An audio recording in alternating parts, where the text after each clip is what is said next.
जी, hello दोस्तों, मैं हूँ कमर चीमा। उम्मीद है आप लोग ठीक होंगे। दोस्तों, भारत जो है उसके अंदर समझ लें कि बहुत बड़ा एयर शो होने जा रहा है। और इस एयर शो में इस it is being considered as Asia's biggest show, largest show.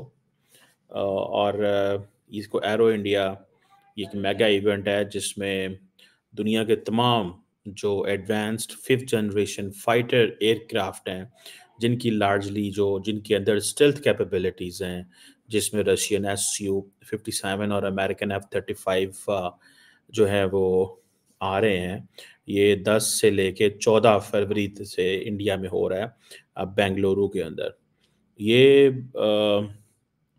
तकरीबन सुनने में आ रहा है कि 900 के करीब एग्ज़िबिटर्स आ रहे हैं, 150 दुनिया की फ़ॉरेन कंपनीज़ आ रही हैं। ये एक बड़ा एरो इंडिया है, जिसे कहते हैं ना, ये शो है। और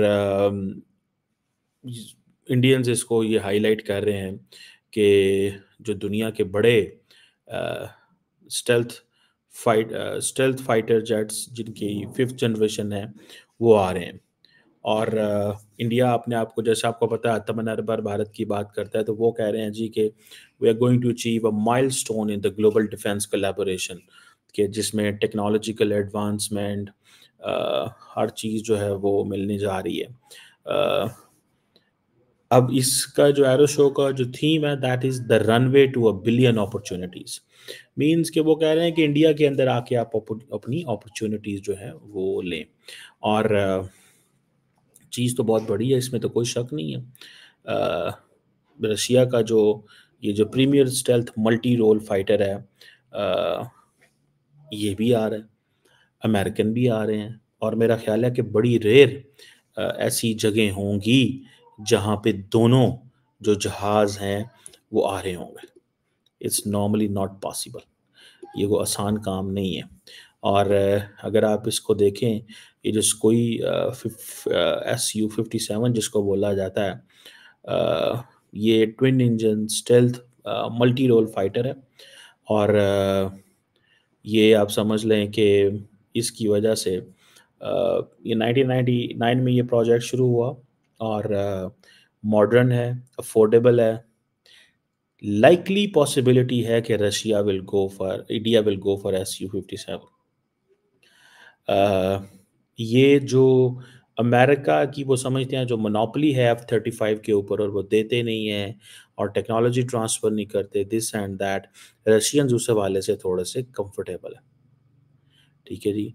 और ये समझें कि रशियन जो मिलिट्री सर्विस है, ये स्टेल्थ टेक्नोलॉजी जो जो रखता है, ये वो है। सो मल्टी रोल फाइटर है, एरियल कम्बैट की भी रखता है, ground and multi air strike भी कर सकता है, manoeuvrability, super cruise, stealth, integrated avionics, बड़ा पे लोड भी लेके जाने की कैपेसिटी है। और ये जो मिग-29 एंड SU-27 है, ये उसको ज़ाहिर बात है, ये फ़ॉलो अप है उसका। ये उसको एक, जिसे कहते हैं ना कि ये अब इंडिया की शायद एयरफ़ोर्स के पास ये बड़े होंगे। सो ये समझ लें कि इसका जो कहाँ पे, देखिए 1999 में प्रोजेक्ट शुरू हुआ। और रशियंस ये कहते हैं कि 2010 के अंदर इसका जो फर्स्ट प्रोटोटाइप था वो आया था। और इस प्रोटोटाइप की वजह से फिर आहिस्ता-आहिस्ता ये जो है वो मार्केट में आया। और SU-57 जो है ये सर्विस में तकरीबन 2020 में आया। सो आप इससे अंदाज़ा लगा लें कि रशियन जो हैं वो बड़ी देर से काम कर रहे हैं इसके ऊपर, बहुत देर से काम कर रहे हैं। और रशिया को इस चीज़ का पता है कि इसका डिज़ाइन बनाना, स्टेल्थ कैपेबिलिटी बनाना, ये सारा कुछ करना कोई आसान काम नहीं होता। मैं आपको बताऊँ, it's not an easy thing. ये तो आप वो जिसे कहते हैं ना, ये सिस्टम का हिस्सा बने तो पता चलता है ना, किसी सिस्टम का हिस्सा बने तो पता चलता है, it's a very difficult thing. ये जो इसी तरह अगर आप उधर चले जाएँ जो अ, अब लॉकहीड मार्टिन के F-35 लाइटनिंग II, ठीक है जी। ये एक इसकी भी आपको पता है एक पूरी की पूरी हिस्ट्री है। लॉकहीड मार्टिन F-32 की पूरी एक हिस्ट्री है, ठीक है जी, F-35 की। और ये जैसे वो कहते हैं ना, ये सिंगल सीट है, सिंगल इंजन, सुपरसोनिक और सुपरसोनिक स्टेल्थ स्ट्राइक फाइटर है, मल्टी रोड कॉम्बैट एयरक्राफ्ट है, जो कि एयर सुपरियॉरिटी के लिए है, स्ट्राइक मिशंस के लिए, इलेक्ट्रॉनिक वॉरफेयर के लिए इसकी ये भी कैपेबिलिटी है, and intelligence surveillance reconnaissance capabilities भी रखता है। और ये लॉकहीड मार्टिन का जो प्राइम F-35 ये प्रोजेक्ट है, और इसमें जिसे वो कहते हैं ना, इसके आगे फिर दो तीन वेरिएंट्स भी हैं वो डिफरेंट चीज़ों के लिए। अब ये कहा जाता है कि जो लॉकहीड मार्टिन X-35 था, जो 2001 में उस दौर में आया, और इसके हवाले से ये है, इसकी सारी की सारी पैसा जो है वो तो अमेरिकन हुकूमत ने दिया। कहा जाता है कि इसमें नेटो ने भी पैसा दिया था। ऑस्ट्रेलिया, कनाडा, डेनमार्क, इन मुल्कों ने भी इसके अंदर, यूके भी इवन किसी हद तक इसमें पैसा दिया हुआ है। मुल्कों ने इसको ऑर्डर भी किया हुआ है।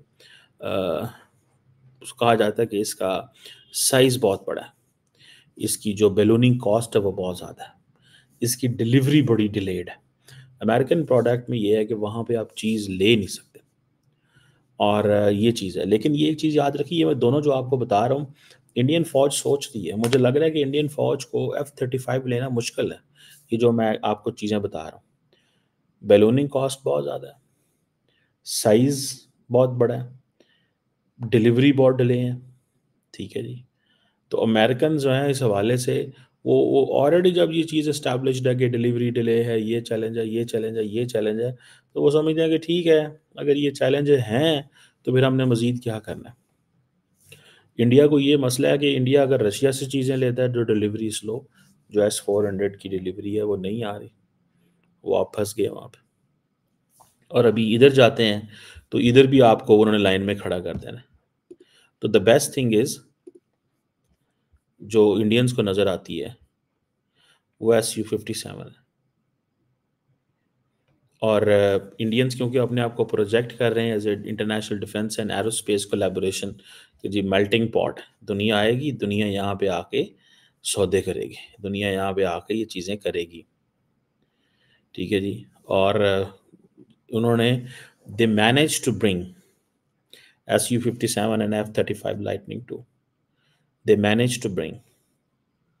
आपको पता है कि अमूमन अमेरिकन जो हैं दे अवॉइड कि उनके जो जहाज़ हैं वो उस इलाके में ना जाएं, या उन एरियाज़ में ना जाएं जहाँ पे, आपको पता है कि अमेरिका के अंदर एक कार्टसा एक्ट है।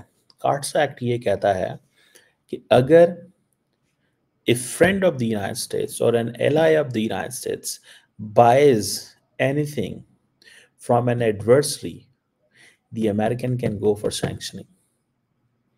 जैसे कि इंडिया ने S-400 लिया, आई रिमेंबर ये जो मौजूदा सेक्रेटरी ऑफ स्टेट हैं मार्को रूबियो साहब, इन्होंने, ये बड़ी इंटरेस्टिंग चीज़ है, इन्होंने इस चीज़ का फैसला किया कि ये बिल लेके आए सेनेट में, ये सेनेट में बिल लेके आए, और उस बिल में उन्होंने ये कहा, उस बिल में उन्होंने ये कहा कि इंडिया अगर S-400 लेता है तो लेने दें, इंडिया अगर ये काम करता है तो करने दें, रोकें मत, इंडिया को किसी चीज़ में ना रोकें, पाकिस्तान को दबाएं, ठीक है जी।